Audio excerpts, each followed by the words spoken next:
bisa berkumpul lagi di acara yang berbahagia ini. Pada hari ini saya sangat senang karena kembali bisa berjumpa dengan teman-teman dari Jawa Timur untuk acara hari ini dengan MFM Berbagi. Seperti kita ketahui bersama, dengan adanya pandemi COVID-19 ini, banyak sekali UMKM kita yang terdampak, sehingga banyak juga yang kolek, bahkan ada yang bingung gitu, bagaimana ini Bu, kok sekarang penjualan saya menurun sangat drastis. Nah, mungkin hari ini kita ada Pak Dahlan Iskan yang akan menjadi narasumber, dan juga ada Pak Onin, Pak Sandi, yang bisa nanti memberikan solusi dan memberikan sharingnya pada saat usaha beliau berdua kreatif bagaimana bisa bangkit kembali. Untuk OKOC Forever saat ini kita memang ada beberapa program, karena juga selain pandemi juga saat ini sedang bulan Ramadan, bulan penuh berkah, jadi kami memfokuskan untuk berbagi kepada teman-teman yang terdampak pandemi atau warga sekitar kami yang terdampak pandemi. Tidak banyak, tapi setidaknya kami membuktikan bahwa UMKM itu dalam kondisi sesulit apapun tetap peduli, dan bersama kita bisa melakukan hal-hal tersebut. Terima kasih. Nanti setelah acara ini makin membuat UMKM kita bersemangat untuk bangkit kembali, supaya nanti setelah pandemi berakhir kita bisa sama-sama menggerakkan roda ekonomi Indonesia. Terima kasih. Wabillahi taufiq wal hidayah. Wassalamualaikum warahmatullahi wabarakatuh. Assalamualaikum warahmatullahi wabarakatuh.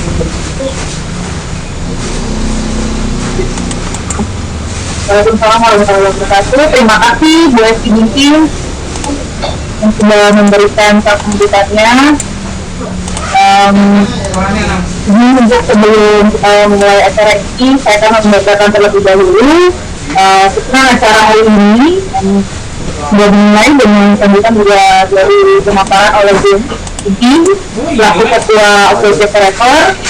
Dan nantinya akan dilanjutkan kajian Al-Quran bersama Muslim Academy sudah hadir di tanggal ini, dan juga nantinya akan ada pemaparan dari penggerak wakaf Quran dengan penggerak penerima wakaf. Nanti juga kita akan mendengarkan sesi juga dari Pak Dahlan Iskan, dan nantinya akan bersama tokoh online menceritakan tentang bagaimana kita menjelaskan untuk mengatasi ekonomi bangsa tengah krisis, dan dilanjutkan dengan sesi tanya jawab, voting serta memberi bantuan di akhir acara.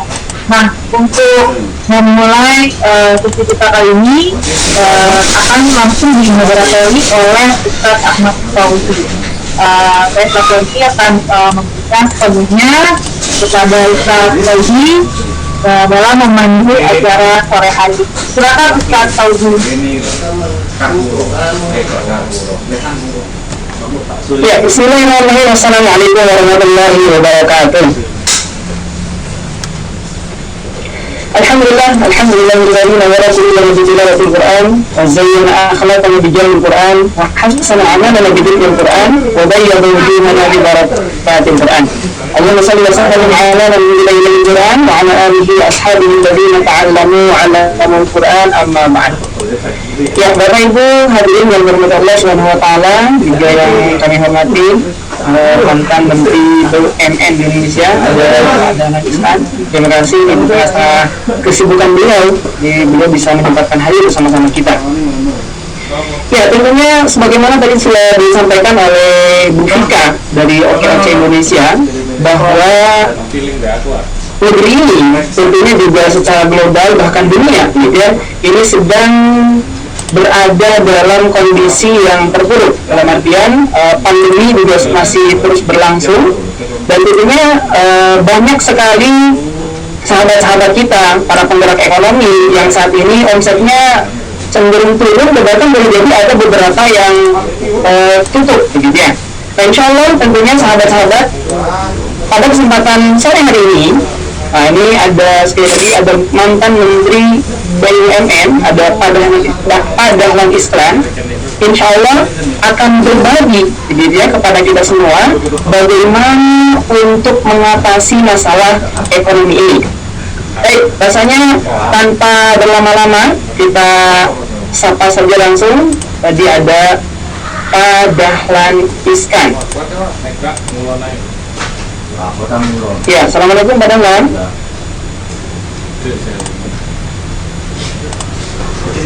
Silakan. Iya, suara saya nggak kedengaran? Jelas Pak. Jelas sekali. Jelas ya. Oke, baik. Nah, terima kasih. Saya mulai sekarang.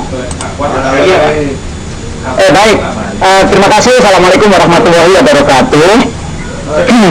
Saya baru saja mendapat kabar berita yang sangat baik dari Kediri.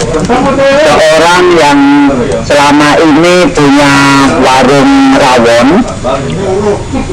tiba-tiba setelah rawonnya mengalami penurunan omset karena mungkin bulan puasa, kemudian mungkin juga karena COVID-19, maka dia menemukan satu jalan berjualan sambal. Sambalnya 3 macam, semuanya enak. Awalnya dia tidak ahli sambal, tetapi dia ahli rawon. Tetapi karena rawonnya sangat sulit, kemudian dia harus berpikir bagaimana agar tetap usahanya ini jalan.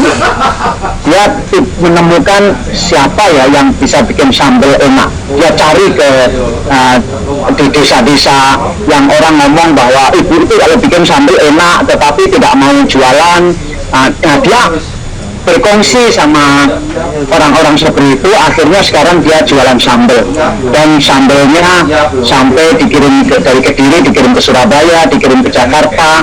Akhirnya dia sibuk sekali dengan sambal. Artinya bahwa dia juga mengalami kesulitan 3 minggu pertama PSBB kemarin, tetapi dia segera menemukan jalan lain. Kebetulan jalan yang dia temukan itu tidak jauh-jauh, tetap makanan. Biasanya memang jarang orang yang menemukan jalan yang beda sekali dengan usahanya. Misalnya yang jualan jilbab, mungkin dia akan menemukan jalan lain di sekitar jilbab juga, di sekitar pakaian. Biasanya jarang yang loncat, meskipun ada juga yang loncat. Nah, karena itu intinya adalah bahwa tidak boleh berhenti berpikir. Bagi yang sulit, terus berpikir. Seseorang yang sudah katakanlah 3 tahun menjadi UKM, biasanya dia akan lebih mudah menemukan jalan di jalan baru atau jalan lain dibanding yang baru 1 tahun.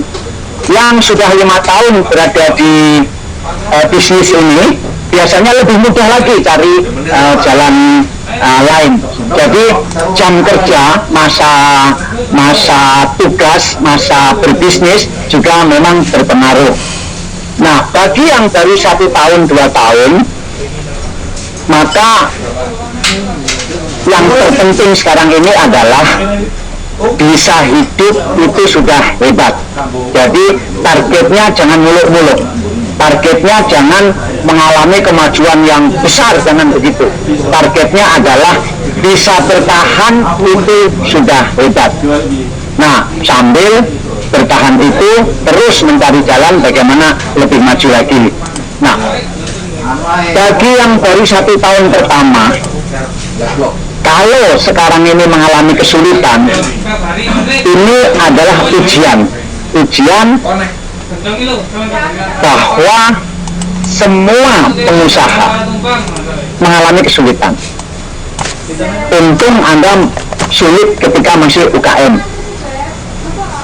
Kalau sekarang ini Anda sulit, berarti Anda lagi jatuh. Bedanya pengusaha benar dan pengusaha yang tidak benar adalah ketika jatuh dia bangkit lagi, itu saja. Pengusaha yang sungguh-sungguh akan jadi pengusaha hebat itu tidak harus raksasa. Hebat itu adalah kokoh. Ada yang raksasa tapi tidak kokoh, ada yang kecil tapi kokoh, maka yang kecil itu adalah hebat. Bagi orang yang ketika jatuh punya niat bangkit dan tidak sekedar niat tetapi juga betul-betul mau bangkit, nah itulah calon pengusaha yang hebat. Jadi bagi teman-teman yang baru 1 tahun kemudian jatuh sekarang ini, maka pilihannya ada 2, menyerah atau bangkit. Kalau Anda menyerah, mungkin Anda harus cari pekerjaan lain, karena kelihatannya memang tidak pada tempatnya berbisnis. Berbisnis adalah khusus untuk orang-orang pilihan, hanya orang-orang pilihan yang bisa berbisnis. Nah, dari mana tahu seseorang itu pilihan atau tidak pilihan? Tahunya dari seleksi. Seleksinya apa? Seleksinya ya jatuh ini. Jatuh ini, jadi di bisnis ini ada namanya herd immunity. Jadi siapa yang jatuh dan tidak mau bangkit, dia akan jatuh selamanya. Bagi yang jatuh, dia bangkit, dia akan bangkit lebih baik dari sebelum jatuh. Karena apa? Dia sudah pernah jatuh. Tapi bukan berarti dia tidak akan jatuh lagi. Mungkin dia akan jatuh lagi. Dan ini seleksi kedua. Seleksi kedua ini semakin sedikit lagi yang terpilih. Nah, karena itu begitu bangun dari jatuh kedua, biasanya sudah akan lebih solid, akan lebih berlangsung lama lagi nanti. Jadi bagi yang sekarang jatuh harus tahu bahwa ini ujian saya. Saya akan jadi pengusaha atau jadi orang yang lemah. Bagi yang mau bangkit dan bisa bangkit, Anda boleh mulai confident bahwa saya memang calon pengusaha. Saya sudah teruji oleh kejatuhan, tetapi saya bangkit lagi. Bagi yang jatuh kemudian tidak mau bangkit, lemes, ya Anda baiknya cari pilihan lain, hidup lain. Mungkin bidang Anda bukan bisnis, tetapi ya nanti Anda akan kalah dengan yang bisnis itu. Nah, keyakinan berikutnya adalah bahwa lahan bisnis ini terlalu luas untuk dijelajah. Jadi jangan juga berpendapat, aduh bidang saya ini sulit, enggak. Bisnis ini terlalu luas sehingga bisnis apapun ada tempatnya. Yang besar ada tempatnya, yang menengah ada tempatnya, yang kecil ada tempatnya. Ini terlalu terbiasa lah. Yang inti adalah di masa seleksi seperti ini, kenapa saya sebut seleksi? Karena akan ada yang jatuh, tetapi ada yang bangkit lagi. Nah, di masa seleksi seperti ini, yang terbaik adalah menilai kembali bidang bisnis saya ini nilainya berapa, kualitas produk saya ini berapa, bandingkan dengan yang lain. Jadi biasakan menskala sesuatu nilainya 1-10, biasakan. UMKM di bidang tertentu pasti Anda tahu, karena itu saingan Anda, karena itu motivasi Anda, karena itu inspirasi Anda pasti tahu. Anda bandingkan dengan pengusaha sejenis, dengan kelas sejenis yang lebih sukses. Anda nilai, dia nilainya berapa? Misalnya, dia sebetulnya nggak terlalu hebat kok, produknya ya biasa-biasa saja, yang makanannya juga nggak terlalu enak kok, tapi kok dia maju ya, karena apa ya? Nah, biasakan menilai. Kemudian pada kesimpulannya, dari segi masakan dia nilainya berapa, dari segi kerja keras dia nilainya berapa, dari segi ulet dia nilainya berapa, di total teman saya itu nilainya 8, pantas kalau dia berhasil. Sekarang nilai saya berapa ya, begitu. Anda nilai diri sendiri. agak GR sedikit nggak apa-apa. Makasih ya. Misalnya agak lebih ketinggian sedikit menilai diri sendiri nggak apa-apa.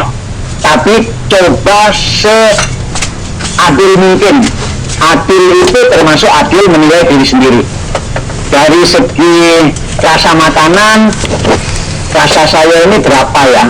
Apa 9, apa 8, apa 7, apa 6, ada 5, atau bahkan cuma 5, misalnya begitu. Dari segi kerja keras saya berapa ya dibanding orang itu? Orang itu 8, saya mungkin 9, saya mungkin sama 8, saya mungkin 7, atau saya mungkin cuma 6. Dari segi keuletan dia berapa? Nah, biasakan membandingkan dengan nilai. Kalau perlu dicatat nilai itu. Kalau Anda nilainya lebih rendah dari teman Anda yang sukses tadi, Anda belajar lagi dalam pengertian bagaimana meningkatkan diri.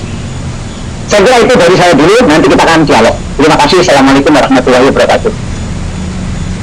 Waalaikumsalam warahmatullahi wabarakatuh. Baik, itu dia sebagai pengantar dari Pak Dahlan Iskan, gitu ya. Nanti juga sahabat-sahabat bisa berdialog. Ada apa yang akan ditanyakan? Jadi tentunya boleh dicatat terlebih dahulu, sahabat-sahabat. Nah, insya Allah nanti akan kita buka sesi tanya jawab. Namun sebelum kita sambungkan kembali dengan sesi tanya jawab, sekali lagi silakan catat pertanyaan Anda. Nanti kita akan akomodir setiap pertanyaan-pertanyaan yang hadir. Ya. Insya Allah selanjutnya kita akan bersama Ustaz Dian Fatin. Assalamualaikum Ustaz Dian. Waalaikumsalam warahmatullahi wabarakatuh. Baik, ini Ustaz Dian ini salah seorang angkatan founder dari Amazing Academy. Ya, beliau akan juga memberikan jawaban kepada kita terkait dengan apa yang solusi barangkali dari Al-Quran itu sebagai tadabbur juga. Dari itu saya serahkan sementara kepada Ustaz Dian. Baik, bismillahirrahmanirrahim. Assalamualaikum warahmatullahi wabarakatuh. Alhamdulillah wassalatu wassalamu ala Rasulillah wa ala alihi wa ashabihi wa man walah, amma ba'du. Bapak Ibu, sahabat-sahabat sekalian, dimuliakan Allah SWT, khususnya yang kami hormati orang tua kita semuanya, Ayahanda Dahlan Iskan. Mudah-mudahan selalu dalam keadaan sehat walafiat, dan mudah-mudahan selalu menginspirasi bagi generasi bangsa ini, insyaallah. Baik, izinkan saya untuk berbagi pada kesempatan sore hari ini untuk menampilkan satu slide. Mudah-mudahan ini lebih membantu kita semua bagaimana memahami flow Al-Quran untuk mengatasi krisis. Kalau tajuk utama kita sore hari ini adalah bagaimana kemudian menyikapi ekonomi di tengah-tengah krisis, maka saya coba mengambil dari sisi yang lain. Al-Quran mengajak kita untuk justru memperbanyak sedekah di tengah krisis. Kok bisa gitu ya? Di saat kita sedang stabil, di saat kita sedang surplus, di saat kita sedang berjaya, lalu kita didorong untuk bersedekah, nampak ini menjadi sebuah yang lumrah dan masuk akal. Tetapi ketika kita berada di tengah-tengah situasi krisis, terjepit, pailit, tapi Al-Quran malah mendorong kita untuk bersedekah. Seperti apa dan bagaimana? Yang kemana-mana ada siapa terlebih dahulu, hati dan pikiran, supaya Al-Quran akan membimbing kita semuanya, sehingga kita betul-betul bisa mengatasi semuanya dengan baik. Bismillahirrahmanirrahim. Bapak Ibu dimuliakan Allah SWT, bersyukur siapa saja orang yang mampu menghadirkan 3 aktivitas di dalam kehidupannya. Manusia yang mampu menghiasi kehidupannya dengan 3 hal, maka dijamin oleh Allah SWT sebagai orang-orang yang akan mengalami keberuntungan. A'udzubillahi minasyaitonir rajim. Bismillahirrahmanirrahim. Innal ladzina yatluna kitaballahi wa aqamus salata wa anfaqu mimma razaqnahum sirran wa 'alaniyatan yarjuna tijaratan lan tabur. Sesungguhnya orang-orang yang senantiasa membaca Al-Quran, sebab Al-Quran adalah kitabullah, kalam Allah yang Allah turunkan sebagai hudan, sebagai petunjuk, maka di tengah-tengah krisis pun juga pasti Allah memberikan solusi untuk kita semuanya. Nah, yang pertama, Allah memberikan gambaran kepada kita bahwa orang-orang yang menghiasi kehidupannya dengan Al-Quran. Kemudian yang kedua adalah qamus shalah, yaitu memperbanyak salat, wa anfaqu mimma razaqnahum sirran wa alaniyah, dan mereka menginfakkan dari sebagian rezeki yang telah Allah berikan kepada mereka, sirran baik dalam keadaan sembunyi-sembunyi, wa alaniyatan maupun juga dalam keadaan diiklankan. A'lana yu'linu i'lanan, iklan. Kita seringkali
banget lah ya. Belum boleh mandi.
Enggak.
Assalamualaikum warahmatullahi wabarakatuh.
berapa dan Jawa Timur angkanya malah naik. Indonesia juga kemarin hampir 1.000 yang berita tadi. Jadi kita tidak tahu kita tercapai. Dulu waktu awal-awal COVID-19 masuk Indonesia, saya memang mengusulkan memilih lockdown, tetapi tidak waktu itu kita sakit sekali. Tapi sesakit-sakitnya waktu itu kita masih punya energi. Nah, tapi sudahlah, tidak lockdown itu akhirnya PSBB. Nah, sekarang kita ini sudah masuk bulan hujan. Kita energi kita yang semula masih banyak, karena energi kita mulai menurun. Secara psikologis kita sudah mulai lelah. Nah, kalau di lockdown sekarang mungkin biayanya mahal sekali. Beda dengan kita waktu saya bicara. Nah, sekarang polisinya seperti apa? Terus terang saja saya agak sulit memahami. Ini polisi apakah bisa dikaitkan dengan target kapan ini akan kebakarannya akan selesai? Kemudian setelah kebakaran kita bedah-bedah rumah, bersih-bersih, kemudian kita mulai membangun lagi. Kapan? Terus terang tidak tahu. Jadi lebih baik kita mengatur nafas lebih banyak, menyiapkan nafas lebih panjang. Jadi bagi yang makan tabungan mulai lebih dihemat lagi. Bagi yang bekerja belum di PHK, berprestasilah supaya tidak di PHK. Bagi yang sudah di PHK, cepat-cepat cari jalan lain, karena begitu tadi, lahan ini terlalu luas untuk mati, terlalu luas. Kerja apa saja bisa. Sehingga saya tidak tahu, jadi saya tidak bisa menjawab. Tidak.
Kalau itu programnya pemerintah,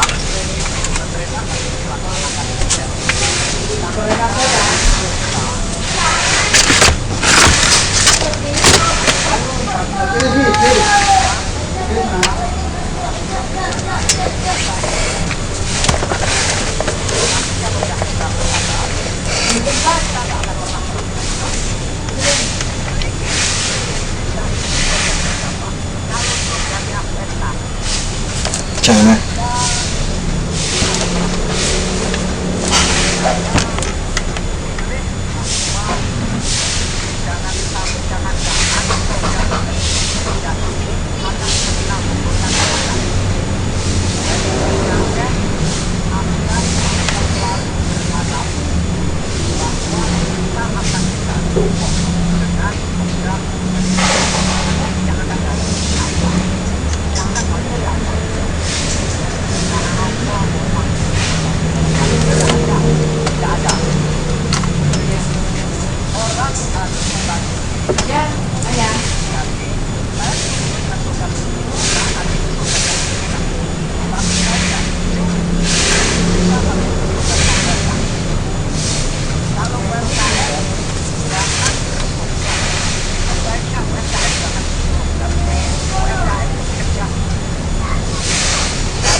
Saya sepakat.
Waalaikumsalam warahmatullahi wabarakatuh.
Salam.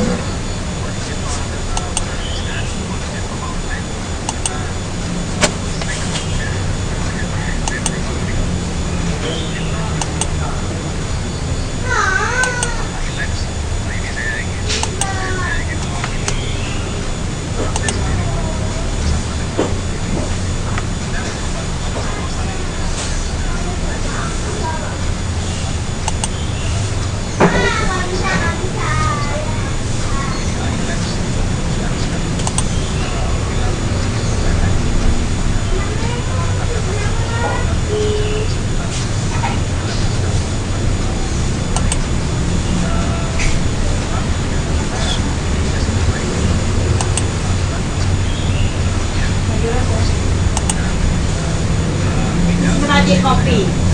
Nggih. Iku mau aku masak kopi.